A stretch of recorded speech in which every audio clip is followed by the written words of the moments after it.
Good morning my dear friends, good morning wastage.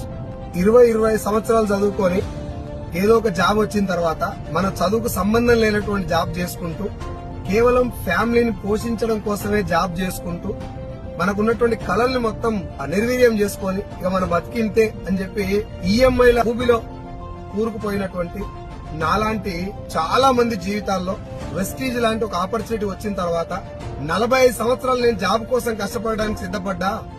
Already 10-15 సంవత్సరాలు కష్టపడ్డా. ఇక్కడ కేవలం 2 సంవత్సరాలు అదే కష్టం ఇక్కడ పెడితే 2 సంవత్సరాలు గట్టి కష్టపడితే 3 తరాలు మారిపోతాయని తెలిసిన తర్వాత ఇది అర్థమైనటువంటి ప్రతి ఒక్కరూ ప్రాణం మొత్తం పెట్టి 24/7 లాగా వెస్టీలో పనిచేస్తున్నారు, జీవితాలు మార్చుకుంటున్నారు. ఇంకా చాలా మందికి ఈ చిన్న విషయం అర్థం కావట్లేదు. జాబ్ కోసం అంత సీరియస్ గా ఎందుకు పనిచేస్తున్నారు? లైఫ్ మారదని తెలిసినా, ఇక్కడ లైఫ్ గ్యారంటీగా మారుతుంది, చాలా మంది మారింది అని తెలిసినా ఇక్కడ అంత సీరియస్ గా ఎందుకు పని చేయలేకపోతున్నారు? ఒకసారి ఆలోచించండి. అండ్ మళ్ళీ చెప్తున్నా, జాబ్ చెడ్డది కాదు, కానీ నీ బలం జాబ్ కాదు. You can do more. Thank you so much.